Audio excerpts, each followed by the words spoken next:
Assalamualaikum warahmatullahi wabarakatuh. Perkenalkan, saya Risa Fitri Aisyah dengan NIM 1810611066. Saya adalah salah satu mahasiswa hukum udara dan ruang angkasa kelas D di Universitas Pembangunan Nasional Veteran Jakarta. Di dalam video ini saya akan menjelaskan materi mengenai hukum udara dan ruang angkasa, yang lebih tepatnya adalah tentang pengertian beserta ruang lingkupnya. Berikut adalah penjelasannya.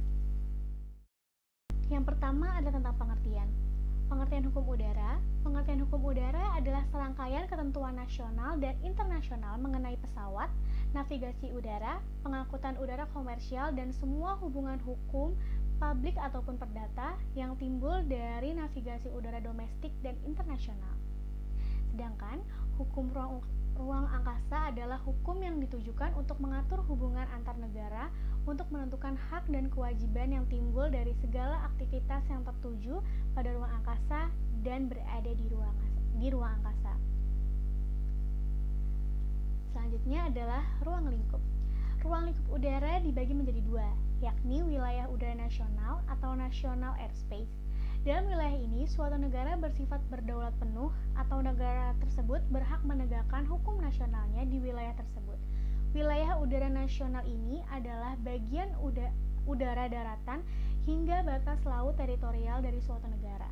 Sedangkan yang kedua adalah wilayah udara bebas atau international airspace. Dalam wilayah ini, suatu negara bersifat yurisdiksi.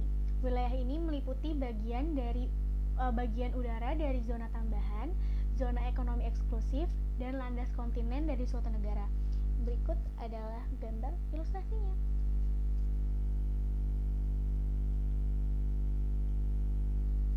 Lalu yang terakhir ada ruang lingkup angkasa.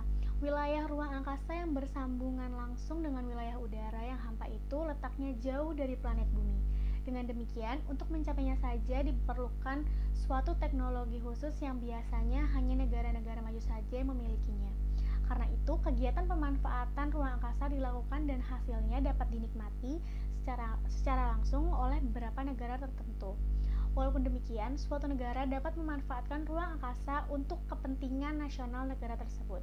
Kepentingan nasional setiap negara bukan saja diperjuangkan oleh negara-negara berteknologi tinggi, tapi juga negara-negara yang sedang berkembang. Contohnya seperti satelit Palapa milik Indonesia yang ditempatkan di ruang angkasa dengan hasil kerjasama dengan NASA dari Amerika Serikat. Maka dari itu, ruang angkasa disebut juga dengan wilayah kepentingan. Sekian apa yang saya sampaikan. Mohon maaf bila ada salah kata. Terima kasih. Wassalamualaikum warahmatullahi wabarakatuh.